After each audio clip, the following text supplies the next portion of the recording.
Hey folks, welcome to Hunt the Racket podcast. This is our second podcast, and we just got through with a video. We're lucky enough to shoot with Mr. Logan Henry and his dad Ray, and this young man is teaching me quite a bit about trap, and I'm really excited about shooting with them here in the future. But what in talking to him, I heard a lot of stories, and I really would like them to share. Ray, could you kind of go into what we've just been talking about, maybe the first gun, or the something about the K80 or whatever you want to talk about? I will like our first. Yeah, start at the beginning. Start how we started. Okay, we started out, and we bought every gun imaginable. We bought, we bought 1100s. We bought some over and unders that were field guns. Yeah, field guns that we had no clue that.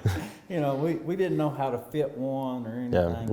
Yeah, we went into this not knowing. So we left-handed was very difficult to find, and we found a Browning XT trap in Michigan or somewhere. We got it on the way, and even then it didn't fit and everything. And the biggest problem was at that time it was so tight when we got it, he could not open it and close it.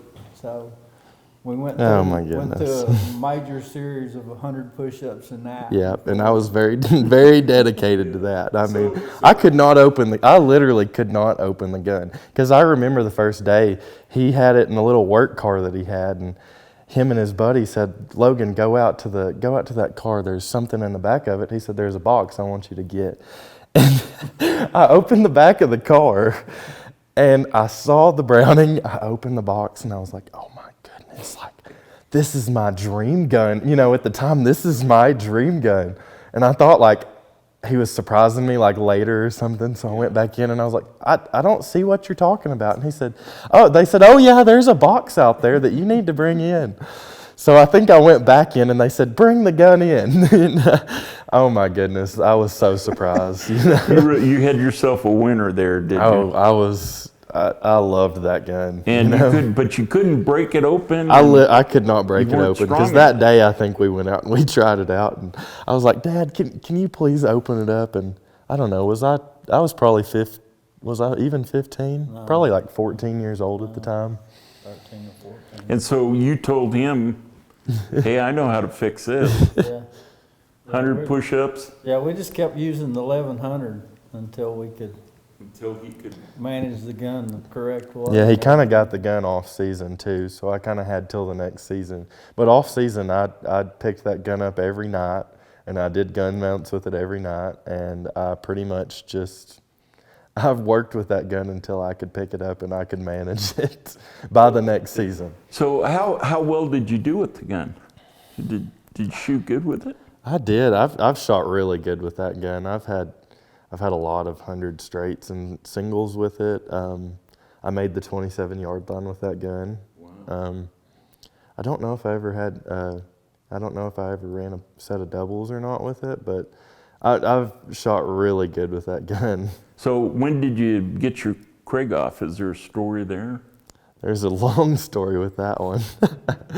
So what happened was me and my buddies, all from Arkansas, we traveled and we shot together a little bit. But at the time, I went to my state shoot, and I went and shot the Grand American. And I shot the AIM Grand American with all of my friends. So what I did was, whenever we went up to the AIM Grand American with all my friends, is one of them actually had a Krieghoff K80. So we all thought that, that was the cat's meow, that was a nice gun because all the big shooters had it.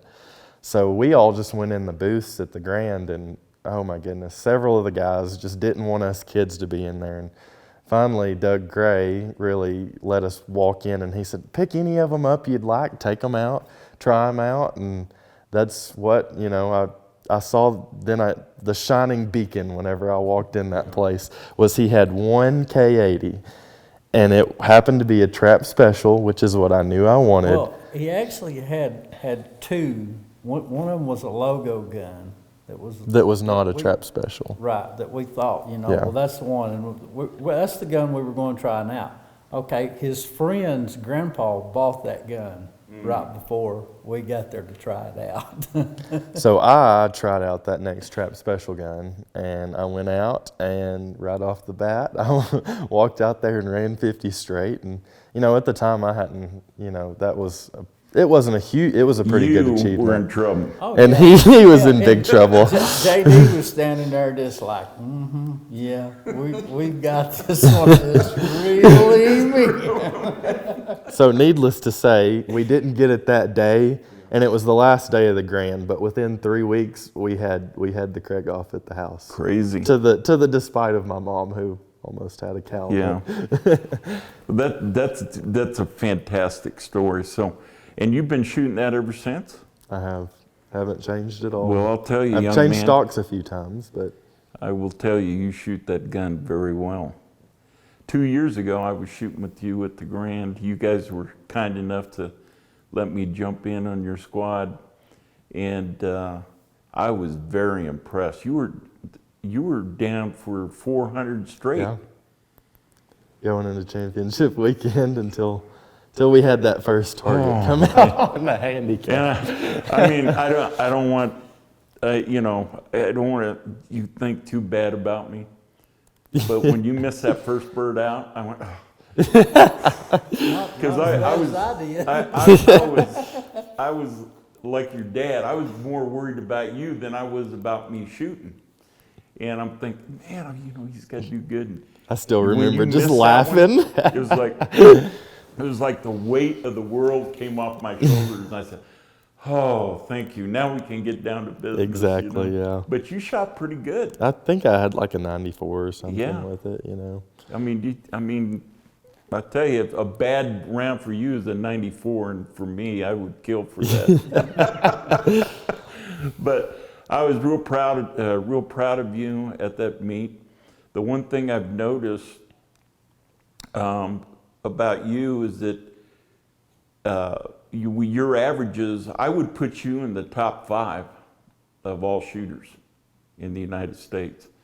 I think you can shoot with anybody. And the thing I love about you is you're very competitive, yet you're such a nice guy. It's not like you're one of these guys who rip your heart out for a win, Yeah, well, I don't know. I had a lot of old guys from around my home state whenever I was growing up. I have several stories, and I think I've told you the one story about how I remember getting in, and I was probably 14 or 15 years old. It was before I had gotten the Craig off. And I went to the Arkansas State shoot, and one of my good buddies that I shot with, his grandpa was a Hall of Famer from there. And I remember I went down and I ran 100 straight. And as soon as I got back, I was walking around, you could tell that I had shot good, and I was asking how'd you do? And instantly he came over there and he shut me down and he said, son, he said, I really like you. And he said, I'm telling you this just to teach you a lesson. Back up. He got all of them. He made all 4 of y'all. Yeah. All 5 of them, the whole squad. And he would set all of our sit squad down, and he would teach us how to, he'd say, okay, he said, trap is a gentleman's game. It has an etiquette. He said, yes, every single one of us want to get out there.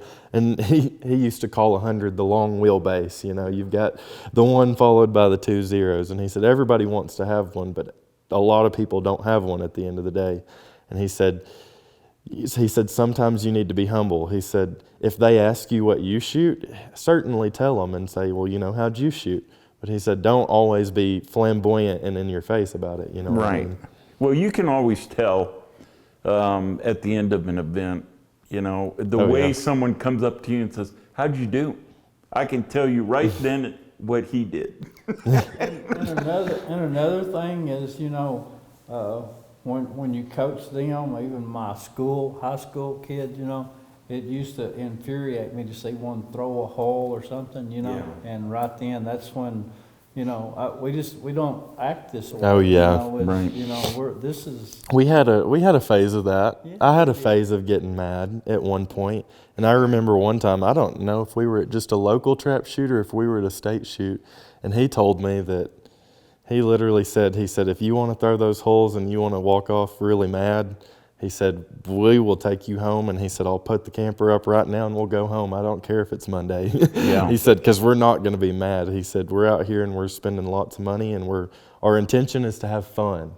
We're here to have fun. And by God, you will have Exactly. fun. And if you're not, let's go home and not spend the money on it. I mean, You know, it's funny you said that, because I've gone through a transition where I really truly believe now that that if you shoot for outcome, you're not going to have any fun, exactly. because the outcome never seems to be what it is you really want.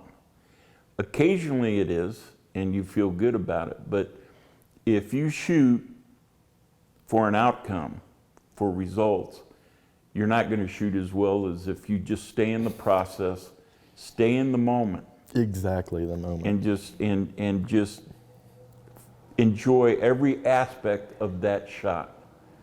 Then if you're in the moment, the results come. Exactly. And it's sort of like we were talking about trading. There's no beginning or no end. The trap is a game that can be played, never won. I mean, we can be perfect For sometimes. one event. That's right.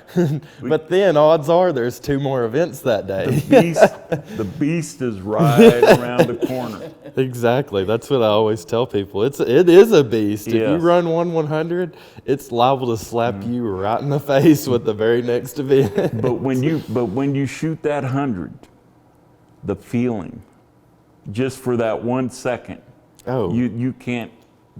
There's Or nothing. that can- like my prime example is the Grand when I ran the 200, or even the doubles was good, but the clay target championship, everybody who goes to the Grand and some people who go for 40 years don't make it in. And that's what every big dog in the trap shooting world is going after whenever they walk out on the line that day. And for me to accomplish that, like I told Dad, I said, he was asking me before I went out for the shoot-off that night, like, well, what do you expect? I said, I don't expect anything tonight. I said, one of my biggest trap shooting goals was to make it to this shoot-off tonight, because, I mean, you're in it with all the professionals. You're shooting with the dogs. Mm-hmm. And it's funny, there's very few people that win consistently, that are on top every year, like a Harlan Campbell or Ricky Marshall, Ray Stafford. Those guys, I call them the 1%ers. I mean, these guys, it's the 1%ers. The 99% of us are seeking that moment in the sun where maybe you can win an event or maybe even win a shoot, but you're there and you've done it, and the feeling is just incredible. You, young man, I believe you're going to be in the 1%. I would like to be. I mean, I think, I really believe that you can shoot with anyone. And I'm just real proud that I was able to shoot with you guys, you and Samantha and Caleb and Bob. In fact, I talked to Bob Clement. I love Bob. Just before you. In fact, when you called, I was on the phone with Oh, okay. and I was laughing. I mean, the guy just keeps me in stitches. That's why I love Bob, is he may not ever always say the most appropriate things at the right time, but my goodness, they are hilarious. He's the only guy, I told him, I couldn't get away with what he does. Like a complete stranger will walk up and Bob will go, those are really ugly shoes you're wearing. I couldn't pull that off, Stan. I just couldn't. And the next thing you know, they're best friends. Exactly. You know, and so they get along. If I did that, the guy would punch me right in the nose, you know. We had a fish grand, you know, and you didn't come, but Bob did come. And I just, you know, I didn't know him or anything. And Logan was in a Model 12 shoot-off that night, you know, that he won the nostalgia shoot. We didn't see him shoot, but we was all having a fish fry without him. And Bob was there, and it was just awesome. Just hilarious. Oh, he's a hilarious guy. We're in Vernal, and every morning, you know, we'd have coffee. Everyone get together for coffee. Well, he'd come driving in, and there'd always be a theme. You know, it's like if he was upset about something, and the next thing you know, he's got everyone in stitches. You know? And this guy can shoot. Oh, man. I mean, did you see what he did in Nevada? Oh, he about took it all. Really? Yeah, if it wasn't for the last day, 80-mile-an-hour winds, he would have. Oh, yeah. He would have won HOA. But he took senior vet, and he was maybe 1 or 2 birds out of, you know. Then at the Autumn Grand, he just kicked butt. I mean, That's where you first met him, wasn't it? Autumn Grand. Yes, it was. Yeah. I remember one time I was down there, and I know Craig and Sherrod really well, and Craig came up to me and he said, hey, one of my buddies, it was Bob Clement, Scott Abo, Troy, which is Sherrod's dad, and he said, hey, we've got a spot for you. And oh man, that was a hoot. But you know all of those guys, they are all just a crack up. Yeah. I mean, he's a lot of fun, and he's a real good, dear friend. I mean, I'd do anything for Bob. So, but hey, you know, I'm really excited. Let's talk about this team Racket that we're putting together.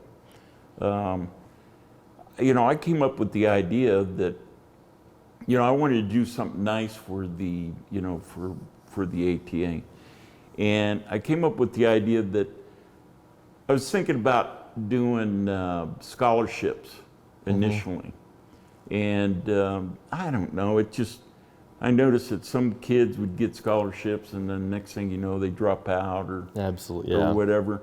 And I didn't feel like that was, you know, directly tied to trap, which I feel really, I mean, 5 years ago, I had a brush with mortality, and I had to do something to get out of the house, and I found myself on a trap field, and I mean, I fell in love. Gave me a reason to give up golf and the whole bit. You know? So, you know, I really feel like I'd like to do something, and one of the things I've learned is that somewhere along the line, when life gets serious, and you know, you get married and you're going to college and all that, trap kind of falls way behind, because of the financing and the whole bit, you know. There's a lot of guys that are really good shooters that if they were able to shoot through their peak years and really stay with the sport, they would become icons. Absolutely. And one of the things that Ray Stafford and Ricky Marshall and Leo and all the good shooters, Harlan Campbell, they're able to shoot through their peak years, whether it be the community rallying around them, whether it be family making sure that they were able to shoot through. Ray was on the Army team, went to the Olympics, 1968 Olympics. I found an old clip of them coming into the stadium, and I saw Ray. Really? Wow. And and he won the World Cup. Did he really? Yes, he won a gold medal. And so the guy was able to shoot, and he was a young man, you know, he was 1968. He was probably 19, 20 years old. Yeah. So one of the commonalities is that they're able to shoot through. So I got to thinking, why don't we create a team of young men who are doing the right things that would create a team atmosphere, not that trap is a team sport, but certainly on a squad that you're shooting together, everybody wants everyone to do well.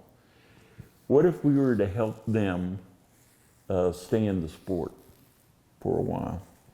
And that's the idea I've got. And that's kind of why you're here this weekend, not only to share your ideas about trap and give us some fundamentals, but talk about how we're going to create this team.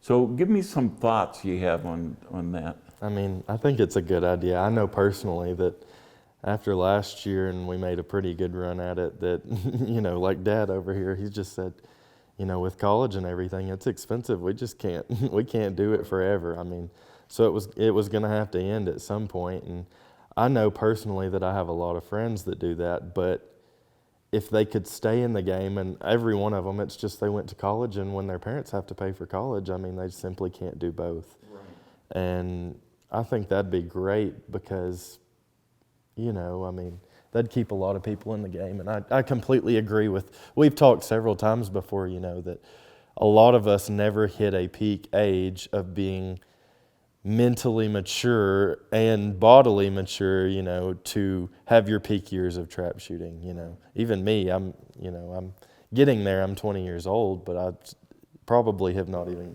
You got a lot of trap. I've got several years left to hit a guy peak. like me, I started when I was 65. So I don't think I'm ever going to be the world's greatest trap shooter. I'd like to win a few trophies in my category. And I've been lucky enough to do that. Ones. So, but the one thing that I've learned is that I'm not a good trap shooter yet, and the journey of getting there is so much fun. I love the trap community. Every time I drive into one of these big meets, get out of the truck, and I mean, there's 10 people that are, hey Stan, how you doing? And we're talking, and it's a great community. That's what I love about the game. And think about it. We're in a sport that is not a spectator sport. And the reason I love the community is because why do you do it? You do it for the love. I mean, you don't do it for fame or money, or you do it because you I do it for two things. I do it for the love of my friends that are there, because I call it my trap shooting family, because they're like family. Sometimes I feel like if I really needed something, they would be the people who would drop anything and come do whatever I needed, even if they lived 8 or 10 hours away. Exactly. They would get it done. I mean, exactly. And you do it for the love of the sport. Absolutely. And so that in itself is just incredible. I mean, I told my wife, I says, I found my tribe. I mean, this is my tribe. Yeah. The other thing that I love about the community is the parents of these kids. And Ray, I'm going to pay you some accolades, my friend, because I learned a long time ago, if you want to know about someone, if I want to know about you, all I got to do is look to your child. And you have done something really right here. I appreciate that. And you should be very proud, and I know you are. But this young man... The trap shooting community has helped mold him also, because, he's got so many people that he's always looked up to ever since we started out and everything. And that's why, at times when, his mom wasn't really behind all of it, it was important to me that he go do it, because like I said, he really responded to a lot of people that really... And with the little success, I bet your mama's behind it now. Oh yeah, she's all behind it. Behind it, hook, line, and sinker. Oh yeah, that's kind of like whenever we first got the Craig off. That was not the move, but now she thinks that that was a great. Do you purchase. think you might need another gun?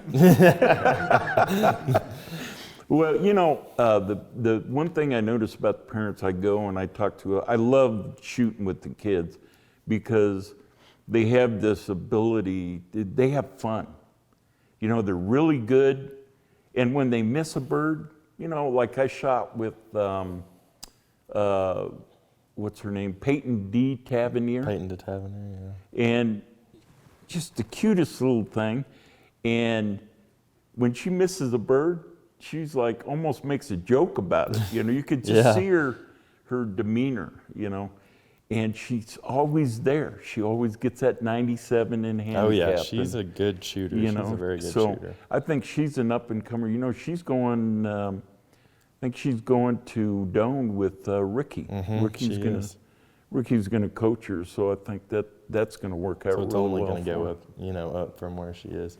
That, and I think she's somebody that from being around her a lot, I think she has a love of the game that not everybody has. No. I mean, a true love of the game. Yes, she does, and she's bubbly, you know. Yeah. And she flutters around, and she's having fun, and you know they shoot and they go get the ice cream, and you know everyone's joking around, and I shoot bad. I go get some ice cream to heal up. Yeah. You know, but Ray, I got to compliment you, my friend. You've done a tremendous job. You know, these kids are shooting. It is, you know, trap is not a cheap. It's not a cheap sport. No. You know, these kids are shooting because they come from some means. That's for sure. But in the everyday life, you know, college and trap, they don't mix. No, they don't mix at all. Man, I mean, you know, the cost of trap is like a year tuition. It is. It really. It's very about similar. spot on. If you make a run for the team, yeah, it's about a year of college. Sometimes you got to, you know, the priorities got to be there. And one of the things I love about him is he's able to balance. I mean, last year at the Grand, I noticed, and I follow him. I couldn't be there. I was really sick, and I couldn't be there, but I followed you guys, and I'm going. I says, he's going to do this. He's going to do it, you know. And then all of a sudden, I had to up and leave. Man, I college went down the called. list, I'm going. I mean, all the way, and I said, you should get that phone call when I just broke 400 and I was leaving 10 minutes after that. Oh my gosh. Logan, you How can't. heartbreaking. I understand, but you know, we It was heartbreaking. Accepting this job, and that's that's what we're doing, you know. So that's I mean, the way it's that just, went. see, that's what I mean. It tells you about his character and the way he was raised, you know. He has balance, and all champions are able to balance everything. But it's even tough for a parent, like, you know, when you just ran your 400 straight target, you know, and you got, we just can't do it no more, you know. Yeah. We accepted this, you know. Except we got the job, we got to get her done. Go. I was just impressed he let me stay as long as I did, because Yeah. I stayed till the point that they had to bring me my stuff at college. I never went home. They had to pry your fingers from the doorknob, you know, just get them out of here. I think it was probably the finger from the trigger of the gun. Oh man, and I had friends that they were pressuring, Logan, just don't do the job. You're doing so good. You can stay. You know, you have 10 people. You can stay with me if you want, you know. And I'm like, I have to go home. Oh my God. You know, I don't want to leave. I was called out there, and I said, oh, if it's the money, we'll give you. Yeah, I literally had people come up to me and they said, buddy, if it's money, they said, we've got shells or whatever it takes to keep you out there. And I said, it's not. I said, I can't. I've got a job. That's a trapped community. See? Oh yeah, exactly. And that meant a you gotta lot love to me. them. It really did. Whenever people literally came up to me and said, whatever it takes to keep you out there, we'll make sure it happens. And I said, well, young man, we're going to try to see if we can't keep you out there. And there's only one problem. You got to shoot with me. Hey, whenever we get all of us together, you know, we have a good time. Yeah. Well, Bob, I tell Bob's, so I'm shooting Bob pre-squatted at the, at the Spring Grand. And so, I get on there and I go, oh, there's Bob. Well, I shoot one, he's on one. I said, it's all right, I'll go 5. So I put my deal on 5, and I get a call the next day. How the hell did you find me?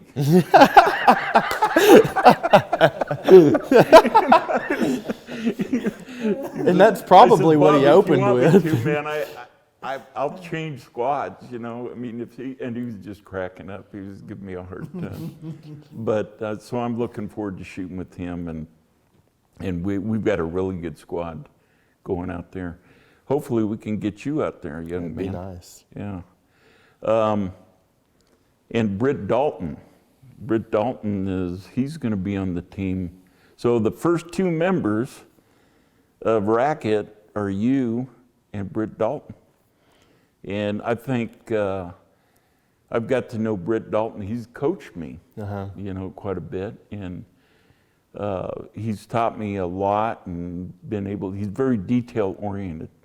He could take that gun, he saw me shoot, and he changed the gun a little bit. Next thing I know, I'm shooting really well. That's a family of super shooters.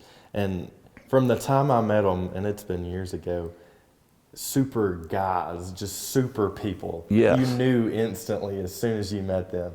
These are guys that would do anything. I mean, they're good people. They really are. Oh, absolutely. And you too, Ray, I was telling them, I've never heard a curse word come out of his mouth. And the same with Britt. And out of the Britt and you, I'm the guy with the filthiest mouth of the tree. And I says, I think you guys could rub off on me. I think my wife will be real happy that I'm hanging out with you guys, you know. And so I'm really excited about that. And so the thing that I want to do, though, I want to make it real competitive. I want to make sure that we get, you don't have to be the best shooter, but you got to be doing things right. Absolutely. You know, not only with your personal life, but, you know, with the way that your ethics and the way that you carry yourself out on the range. I think that's really important. And I've never seen him throw a shell or. Now I will under my breath. When he does, Yeah. I can straighten that Yeah. out pretty quick. You might look around and say, "Fudge." You know, when you miss a bird. I've missed a few birds that I was very disappointed with, with myself. But I got over it pretty quick. But I am learning to shoot in the now. You know, a good coach, Bob Palmer. Have you heard of his? He's the guy that writes the column, Don't Think, Shoot in Trap and Field. Yeah.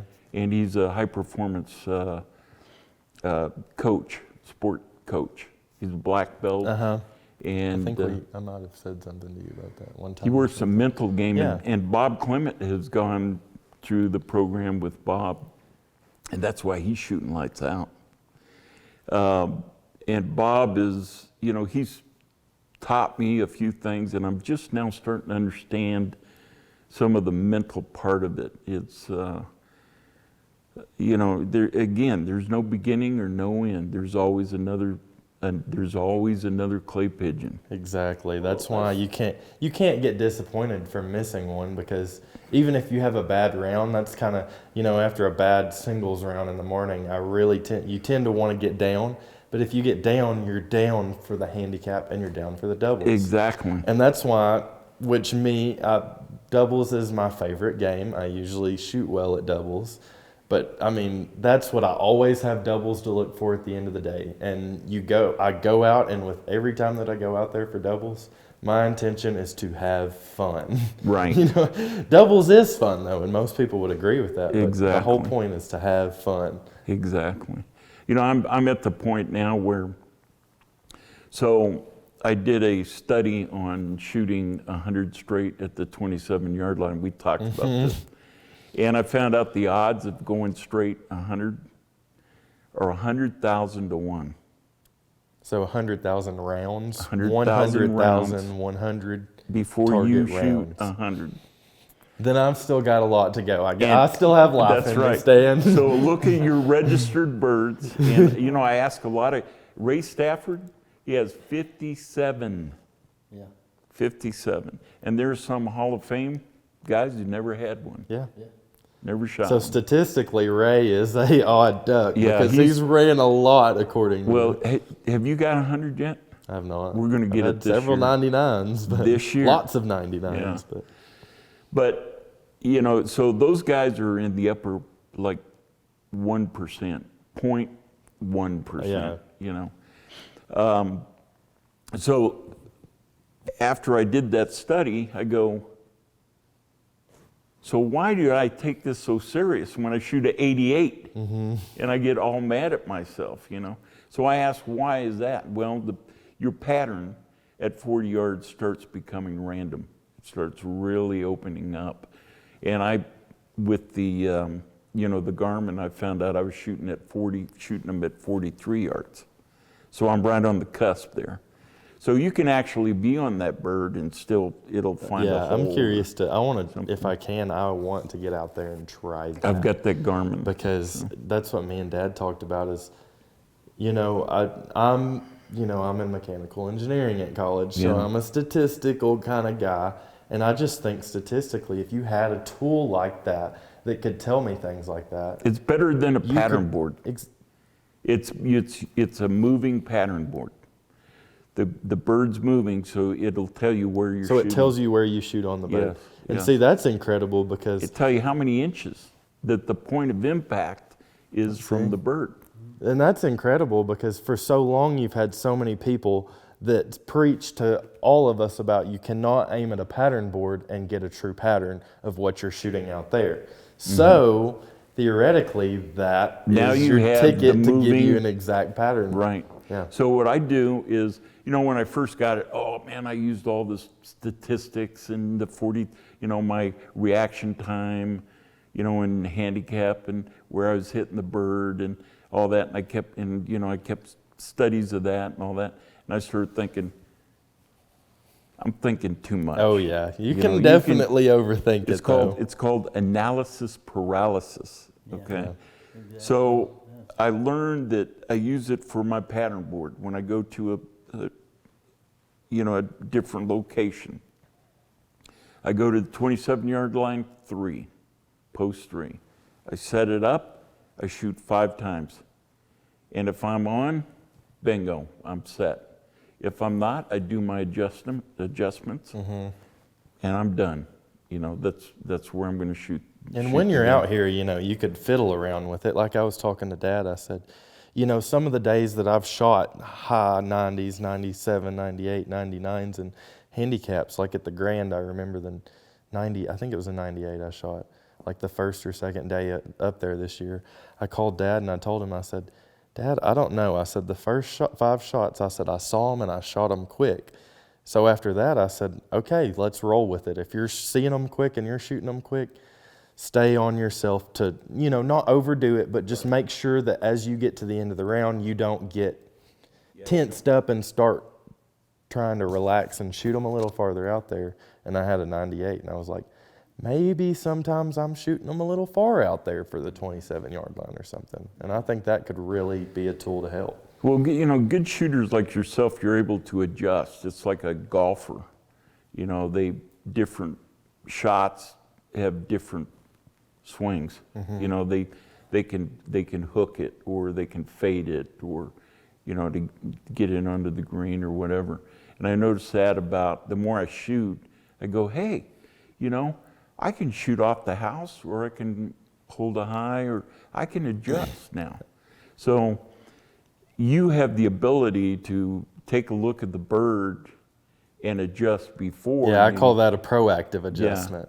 And See- that's how trap needs to be at a perfectionist level. You have to be at that proactive change and you have to change before you miss.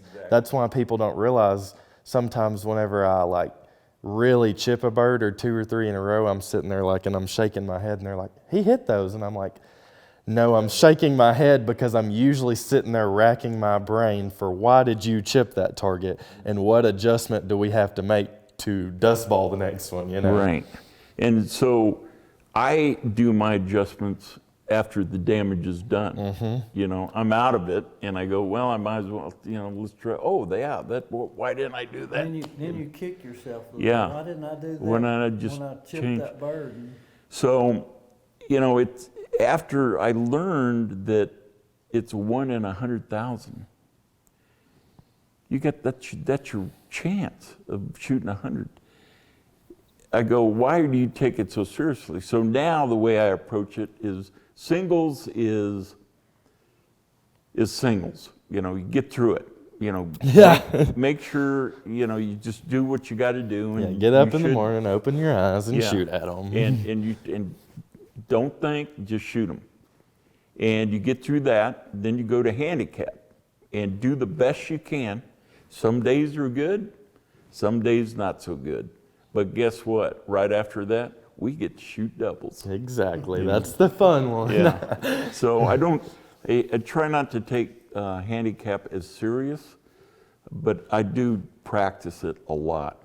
I mean, I really like to practice. I like to shoot. So, my friend, we're going to take a little break because we've been jawing quite a while. But I really enjoy spending the time with you. We're going to talk a little more about the team. We'll get the, you know, kind of how we're going to structure it and how we're going to get it out there and tell people about it. But I think probably our team will be category. And I'd like to try to get 2 teams, you know, together. And, you know, we have team A, team B. B's trying to go to A, and A's hearing the footsteps, you know. And all the while I'm on A going, thumb on my nose.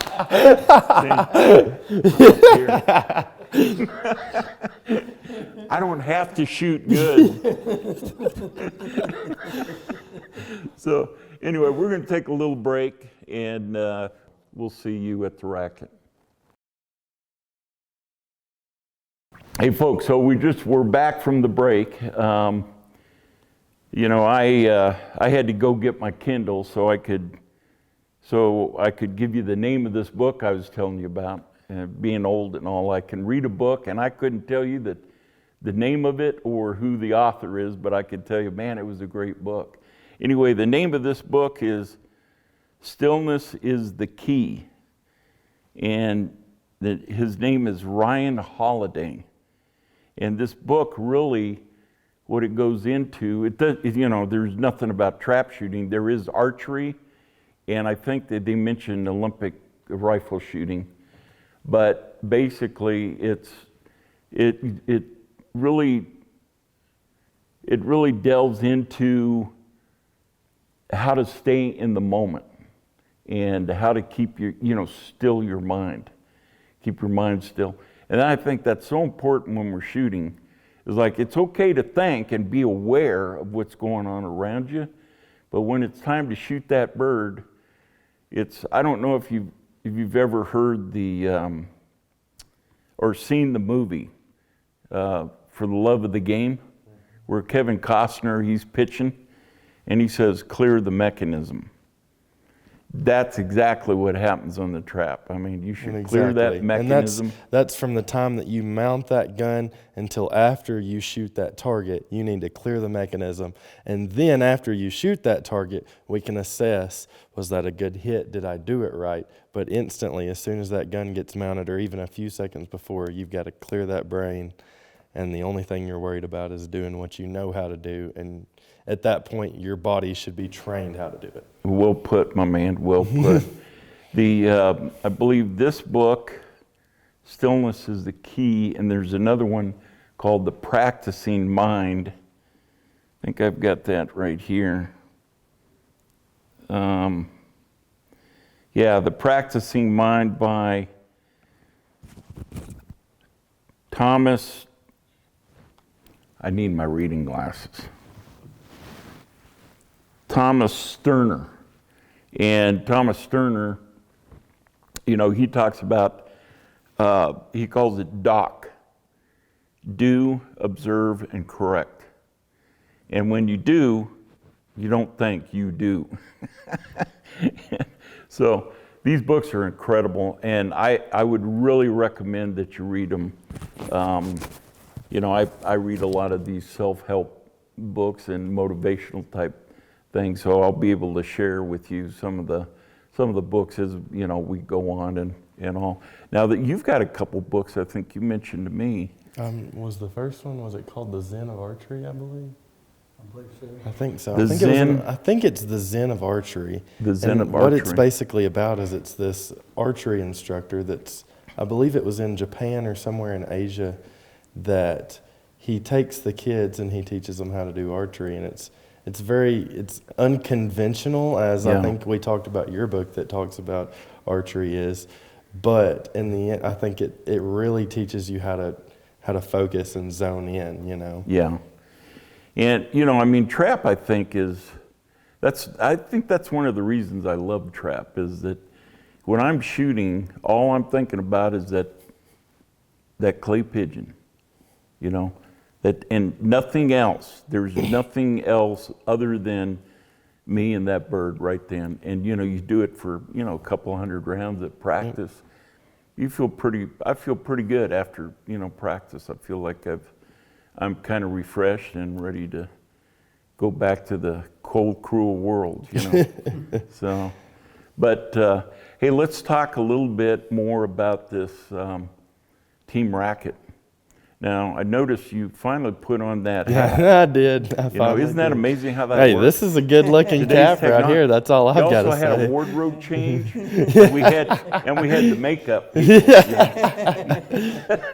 So, but yeah, let's talk about this team Racket. I'm really excited about it. I think we can help quite a bit. We can help the ATA, you know, the trap community. Absolutely. Some of these older, I call them young men and women, that priorities in life prevent them from continuing to shoot into their peak years. And basically that's what we want to do. We want to give them the opportunity to shoot through their peak years. Now, we definitely need the people that will shoot, that have that passion. I Yeah, believe you've got that passion. That have had a long-standing passion. Yeah, and really enjoy to shoot. I think the thing over dinner last night, we talked about priorities, and women are a big priority to young men your age. You're not wrong there. But somehow you keep shooting, and that doesn't seem to get in your way. I think throughout my, 7 or 8 years? 7 or 8? It may be longer than that. I think it's 8, possibly 9 years of shooting. Yeah. I've been running, you know, I've been All-American, I think, 5 or 6 years. And I'll say out of the summers that I've went, if there was a girl back home, usually they didn't necessarily make it, but I always knew that my love of the game was usually worth a lot more than that girl was. And, you know, a lot of people necessarily aren't that way, but I love it, and I would do anything. If you know what I mean, as far as women are concerned, if she's not willing to stick with me, Yeah. that's what I love to do and will continue to do for The thing rest of my is, life. you will find a woman that is more important than trap. But, like you said, they will understand you, and they will know you have to shoot trap. Yes, exactly. And therein is the difference. Now, if you find, and I don't want to sound sexist, please believe me, in this day and age, but you want a partner that understands who you are and knows what you have to do. And if they love you enough, they're going to allow you to do what you should do. And you're going to allow them to do what they need to do. And so that's true love. My son just got married, and there was a time where he said, there's no way I'm ever going to get married. And he says, you get married, and he says, if it doesn't work out, they get half your stuff. Pretty much. And I says, well, you didn't get any part of that right, because if you get married, it doesn't work out, they get more of your stuff than half. But the reality is that someday you will fall in love with a woman that you don't mind giving her everything. And I have that woman right now. So, and she knows I have to shoot trap. And I love her dearly for that. So those things will happen to you. But that's what we're looking for. We're looking for that person who will persevere, not lose interest. And if you have that, you've been shooting trap since you were 8 years old? How old would I have been? 11, 10 or 11. Oh, okay, About so fifth grade. tell the story. Now, when he came home and he said, Dad, this is what we got to do, right? Oh, yeah, he came home from school, the Arkansas I was in 5th grade, actually. AYSSP, has a huge program in Arkansas. That's the kids trap, and it's in the schools. So he comes home with this form, and he says, "Oh, we got to do this. We've got to do this." And I'm like, "What is it?" And it's trap shooting, and we knew nothing about it. So we go get a Yeah. hand thrower. We filled Yeah. out that form and I turned it in, by golly, the first day. And it actually turns out, talking to the coach later, I was the very first person to apply for that, to be on the team that year. Nobody else was near as gung-ho as I was. And This was his first year, and we showed up to practice, and he broke a 21. I broke a 24 the very first. At Very 24? first Wow. time I went. And I remember all the kids around there being like, "Oh my goodness, who is this?" Because, around there Yeah. we were in the backfields. I mean, you had to wear your muck boots to go shoot in. We didn't have concrete. Yeah. We had, like a cow tub out there, and that's what you put your holes in, was just cow tubs. And we had a little tin house and a thrower that held 125, which was you Yeah. could shoot one round, and that's all we Yeah. had. That's crazy. And But even then, we had 30, 35 kids on this team. yeah, And like I said, you had kids that are 2 years older, Yeah. And then he made that team, which wasn't supposed to happen, Well- He went to state and shot the state tournament and everything. And then I guess the next year was when I started coaching, wasn't it? Probably 2 years in. And then, well, what's amazing is, most kids lose interest. I mean, they'll get interested in something, and then again, girls come along, and then all of a sudden, that's it, Yeah. and everything else kind of goes by the wayside. Well, a true champion finds a way. I mean, they're going to keep doing what they do, and that's what we're looking for in the team. And I'm not saying you can't be interested in girls or anything, yeah. because that's just a natural part of life, and girls are interested in boys, So our team, I know I got interested in trap. I was going to shoot sporting clays, and I had a coach and everything, and we were out on the field, and I had a good day. And he says, "You're ready to compete." And I says, "Oh, good, man, I'm all excited about it." He says, "But you're a little cocky. There's a skeet field over there." And he says, "You want to shoot skeet?" And he didn't know that I grew up with skeet. I'd never shot trap. I've shot trap maybe once. And I said, "Okay." And I didn't say, and I ran the skeet. And so he's looking around, he goes, "There's a trap field over there." And I went, "Oh, well, he says, "No, come on, let's shoot trap." Because I really wasn't that interested. And I said, "Well, how hard could it be? It's only 3 birds going away from you. That couldn't be so hard." So I shot a box, and I think I shot a 21 or a 22. And I said, "No way." He says, "Well, if you're going to shoot this game, you got to be perfect just to get in the shoot-off."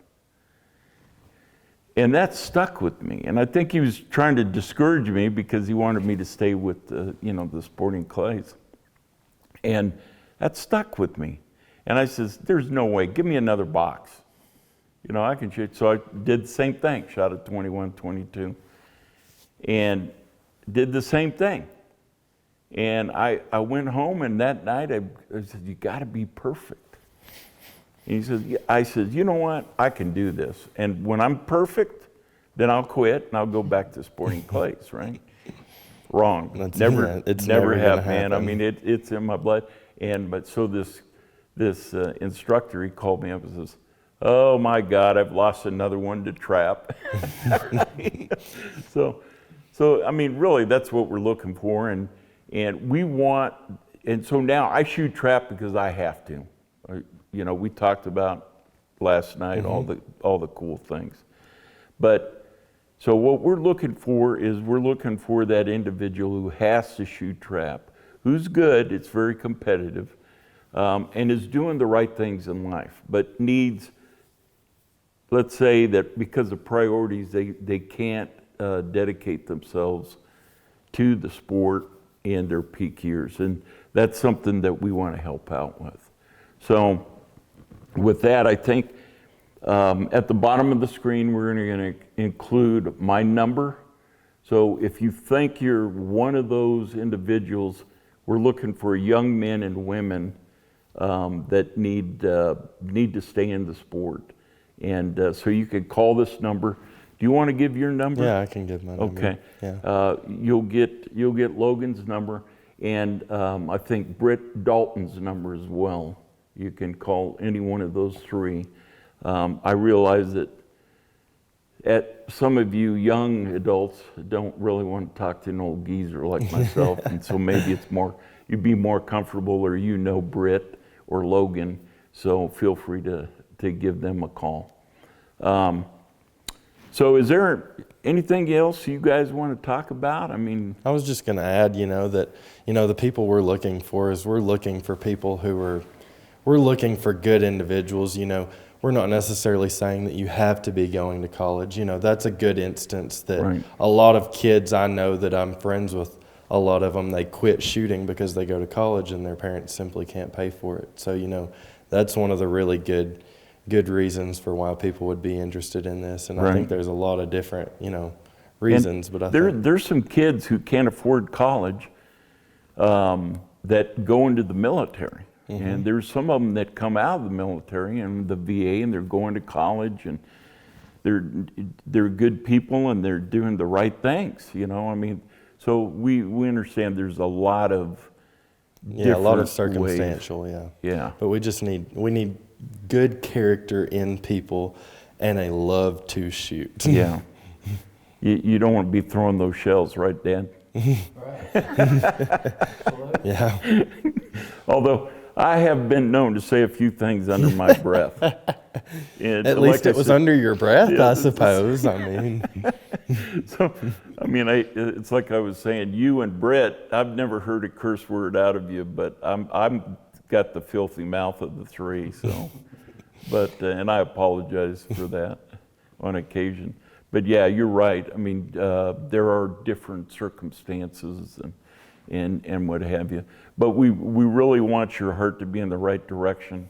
We want you to be able, because if someone helps you, there's nothing, all my successes in life I haven't done it by myself. I've always had someone that has been my mentor or someone that has helped me along the way. No man or woman is an island. And if you think that, then the team's probably not the right place for you.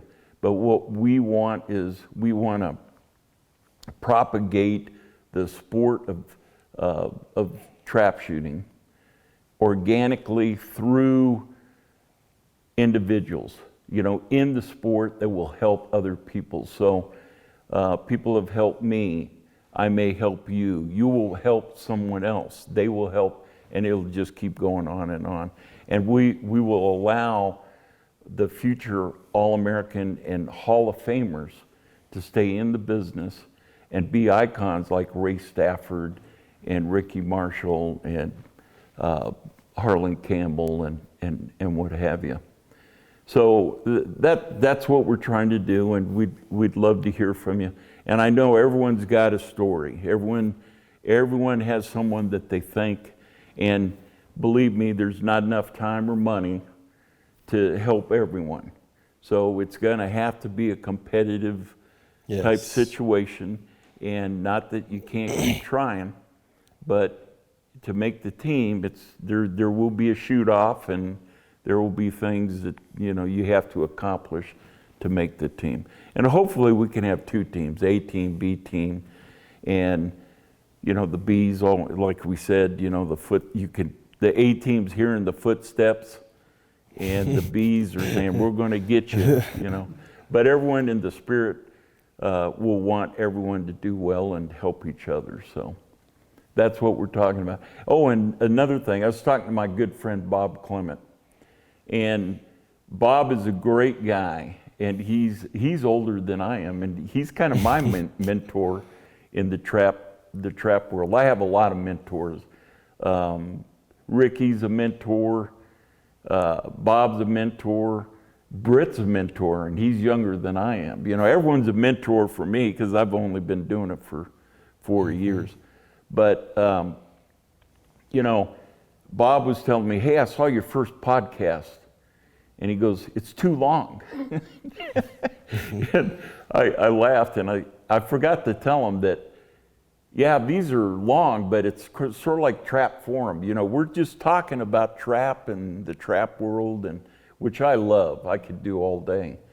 But it's meant really not to be viewed all for 4 hours on YouTube. I mean, just play it, listen to it, and do other things. That's what I do with podcasts. So, you know, I have to remind Bob, you know, we're in the older generation. The younger generation understands this. You know, they're listening to things and what have you. So I apologize if it may be a little too long, but it's stuff that we're talking about that is important to us, and I'm sure it's important to a lot of the trap world out there.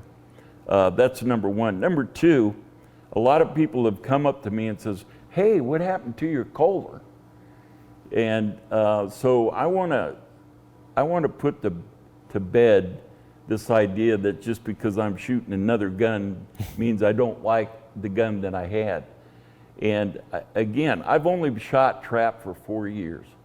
And I can tell you, I've had the Guarini, I've had the Kohler, and I've had right now I'm shooting the MX Perazzi. Ray Stafford was kind enough to put me into that gun, and I think it was, in all cases, it was love at first shot.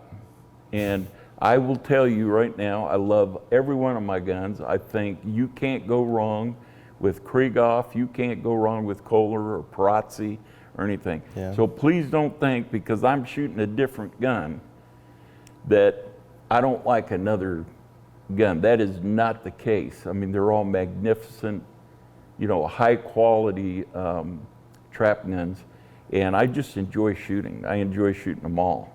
So I just kind of want to put that out there, so because a lot of people come up and say, hey, you're shooting a Guarini, what happened to your Kohler, or you're shooting your Perazzi and all that. So anyway, I think you all understand that we all, you know, when you're new to a sport, you're trying different things.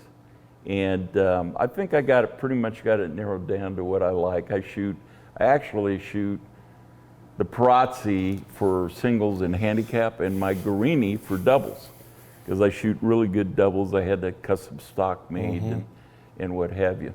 So I shoot 2 different guns, and I love it, and I have a lot of fun.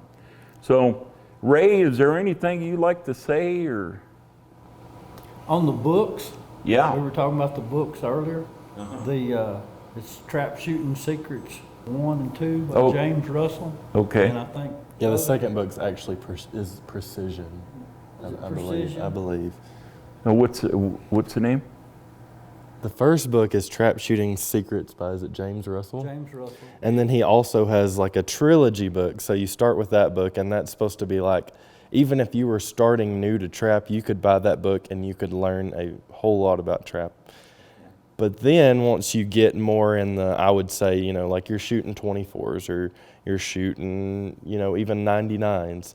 It's called it's his Precision book. That's the second book to the series that talks more about, you know, the mental game and, you know, how to manage your mental game to go from good scores to breaking that hump over to the perfect scores. And when he wrote this book, he went and interviewed all the top shooters. top shooters and he took pieces of everything that they gave him and put it together. When you read the book, you stop and you go back. It's I need almost to like read you this can read a again. page and you're like, oh my goodness, that had so much stuff. Every article, every little paragraph will be something new that I could read through right now, shooting for as long as I have, and go, wow, I could incorporate that. You know what I mean? Yeah. Well, I'm going to get that book. That's a must. Why haven't I ever heard of that book? Really, I've always felt I got back the on. Kindle, man. I'm going and to plug it right in. when he started out and everything, he That wouldn't book read. was- He just would not read back then. And I read the book, and then I have the book, and I have stuff highlighted in the book, and I say, here, I need you to look at this. And then once the light went on, he goes, well, I've got to read this book. When he became more advanced, it's like he said, I'd be looking for a book. Or more than likely, I'd have, you go to a bad shoot or so, and you're like, good golly, I need to go home and read that book because I'm tired of not shooting good. It's got really, really good stuff in it. Well, that's pretty amazing. And so that's something I've learned today, is that book. It sounds like that's a must. And I've never heard of it. So I've learned something. Another book, remember Samantha Foppe, she gave me a book. It's called Perfect Golf. Yeah. And she gave me and so I got that book. I would recommend reading that book to anyone. It is amazing. It's about the mental game and the whole bit. So thank you for that. I really appreciate it. So, hey, so stay tuned. We got other podcasts coming, and we're going to have a lot more interviews with a lot of really good trap shooters. And if we get this team going, we're gonna really get it out there and let people know how everyone's doing. And the other thing I wanted to talk about is your life. What are you doing right now? Currently, I go to Arkansas Tech University. Yeah. And I am a sophomore by year, but credit hours, I'm a junior. Nice. And I'm in mechanical engineering, in the mechanical engineering program. How's the GPA going? It's good. I think I have like a 3.4 cumulative GPA. It's tough, it really is. That, and I've juggled. This semester I picked up a job because I wanted a little bit of extra money, and I found out that it's tough to juggle that. And then I'm in a fraternity, so I took an executive position in my fraternity, and that's another juggle of time. But, I figured out the value of a calendar and writing just about your entire day out of what you have to do. Yeah, well, I've been on him always. I wanted him. And I'm not going to say that it was the best, but I learned through not getting things done that you have to have a calendar to get things done. Yeah. Well, so have you had time to shoot?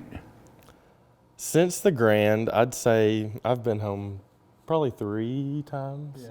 And I've shot every time that I was home. Usually if I come home for a weekend, I shoot just about every day of the weekend.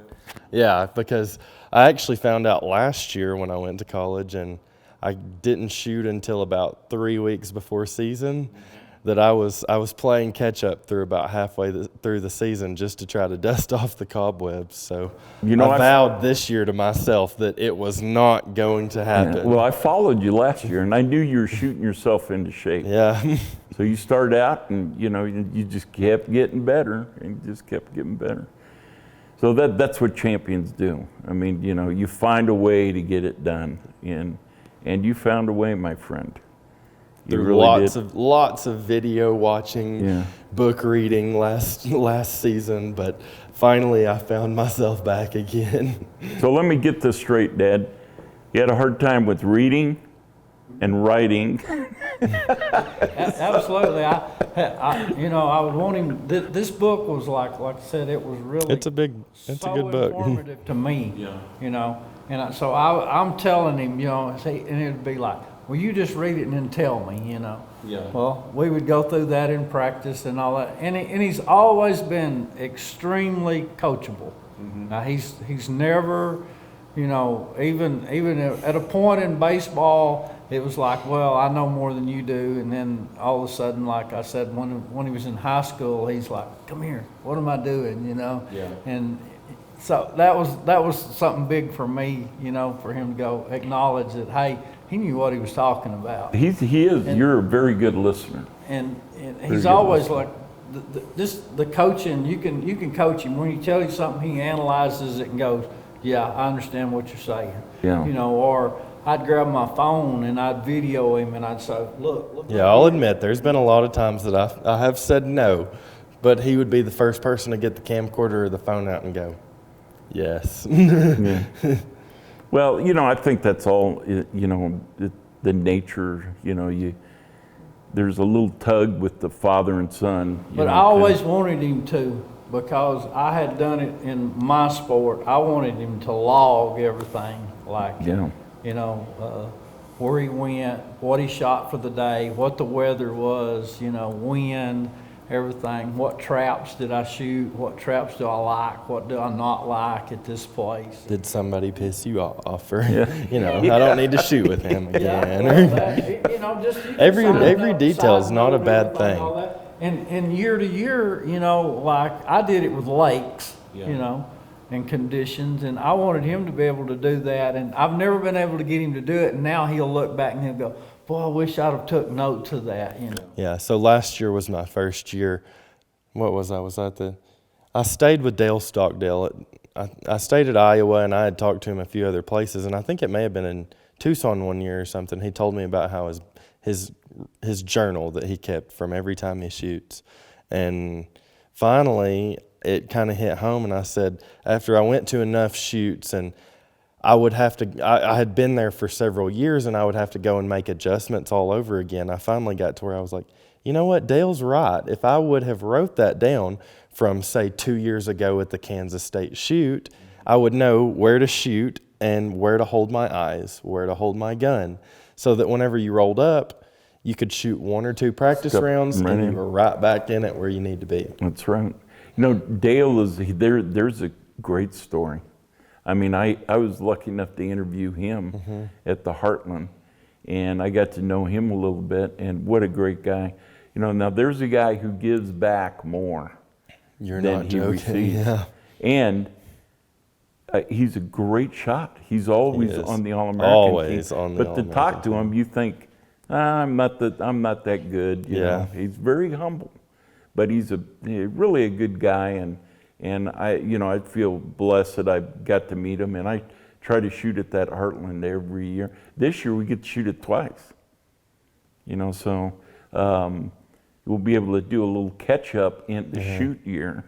If the points are lacking a little bit, you can go to Heartland, and it'll still It'll always put you up right. yeah. There'll be the Cardinal and I think Heartland. So, but I don't think you're going to have that problem. We hope not. Not if I can help it. That's for sure. But yeah, so the point is, how many shoots do you think you really need for to comfortably get the points for first team? And we're giving away some secrets here, so. I'll say realistically, Yeah. honestly, I'm not going to say our budget has always been the biggest. Yeah. So I've made the team. Did I make it that one year on 5 shoots? 5 shoots. Did I Wow. make it that one year on 5 shoots? I believe Or did I so. make Is that I think first, one year I first made team it. or second team? It was first team. First team with 5 shoots. Yes. But I've also Wow. went a couple of years of 7 shoots has always. If you could shoot Now 10, last year I think I made 7, but like we said, we had a what's learning your curve, so I only what's your made the standing second. on the first team this year? I was second team this year. Second wasn't I? team? Like 3rd or 4th down on the second team. And you shot 7? Did I shoot 7? Yeah, counting the Grand, but he only got to shoot 4 days at the Grand. Yeah. not the Yeah. league, Yeah. So I mean I wouldn't even count that. How many points did you get in the Grand? Several hundred. Yeah. There was- Like 350 within 4 days. I was pretty Wow. amazed. Of prelims too, which is Oh not, my gosh. if you know your That's All-American points, crazy. that's not it's not the biggest factor that's multiplier. the most important. If you could have stayed there, you'd be on the first team. Oh, yeah, he could have Yeah, probably done that. probably, as But long like as I said, everything would have went we okay. He had already committed to the job. Oh, no, That I was- get that. That was, you know. So that's what we got to do, is just make sure that you But can. we started Yeah. out the year now, it was, when the year started, he was gonna go Oklahoma and Kansas, he was gonna shoot Arkansas, and that was all we were doing. We were just, and he was gonna get a job, Yeah. J-O-B. And somehow or another, he worked at the farm and everything. It's a when he was bug. at home, you know, and all that. He Once did you it. go to one and somebody offers you a place You at get- the next one, you gotta go to the you've next just one. got to go, you know? Well, it goes back to that community. Yeah, Exactly. Exactly. Because you got, everybody's, you know, and they call me and they go, hey, just let him come, he can stay with us, you know, he can just stay here at the house, it's only 10 minutes Yeah. to the range, and, you know, and you're like, well, you know, they've really been supportive all these years.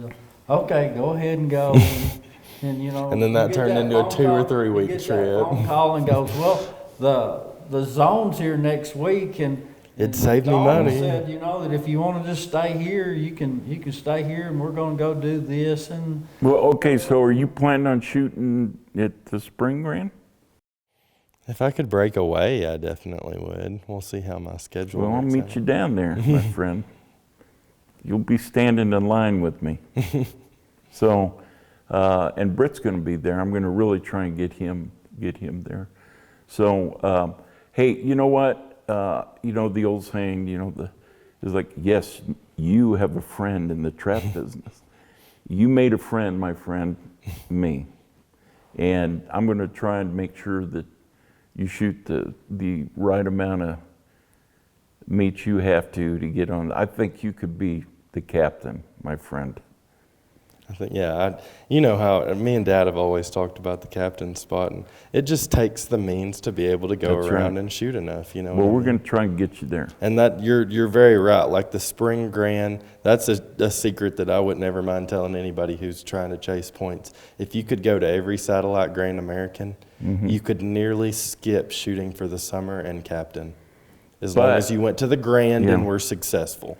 But if you go, that grand is so important. Oh, absolutely. Well, They have all the put points such a high multiplier on the grand You gotta that go. the guy who, usually it comes down between a few people that are really high in points, but the guy who absolutely crushes the grand is the guy who captains almost every year. And that's because, Usually. That's But that's, I because- think, how the game is designed to be. Exactly. Instead of somebody being able to do that and say, okay, well, I went to 7 shoots, there Right. wasn't very many people there, I took Right. every point there, and I captained. Yeah. Yeah. And so that multiplier is that if theoretically, if you win the grand, you're in, you know.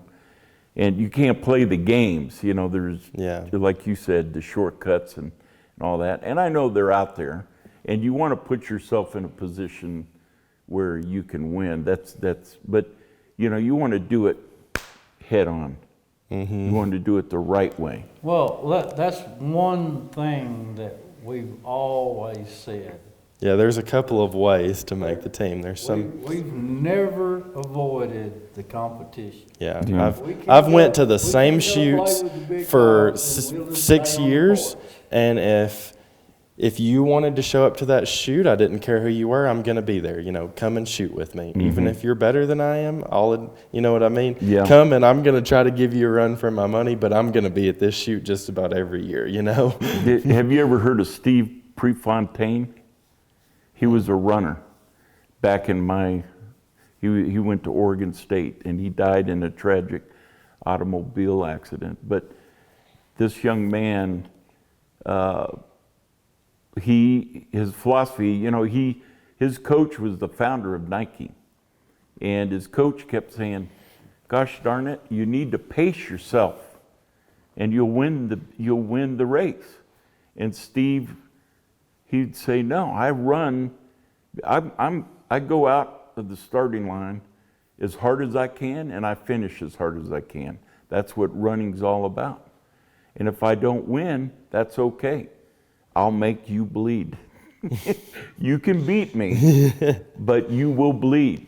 Yeah. You know, you will pay a price to beat me. And he went to the Olympics, and he could have won. He took 5th. But he could have won if he would have paced himself. But he didn't. He went out as hard as he could, and he finished as hard as he could, you know. But when he walked away, his philosophy was, when I walk away, I want to know I gave it everything I had. And I didn't pace myself. And really, that's what you're doing if you're trying to play the points. Well, I'll shoot here because all the good guys won't be, you know, and I'll get all the points and what have you. That's called pacing yourself. That's not going at, you know, shoot with the best. Muhammad Ali, he fought the best, and he won the belt 3 or 4 times. You know, if you beat him, you beat him. And he'd say, boy, he beat me the first time he fought Joe Frazier. Joe Frazier beat him, and he said, boy, he beat me fair and square, but he's not going to beat me again. And he fought him 2 more times and whooped him pretty good. But that's what a true champion is you don't duck the competition. And that's what our team is all about, is we're not ducking anybody. So anyway, well, listen, we're going to have other podcasts, so we really appreciate you coming in and tuning in. And please listen. You don't necessarily have to watch us for 4 hours or whatever, but just listen and do other things. So with that, hey, I really appreciate you coming in, young man. Ray, We've enjoyed it. And I've loved this. This is like a paradise out here, a hunter's paradise. Well, we're going to go out and shoot some birds now. Yeah. So, you know, the work is done. Now we're going to go enjoy it. So with that, we'll see you at Hunt the Racket.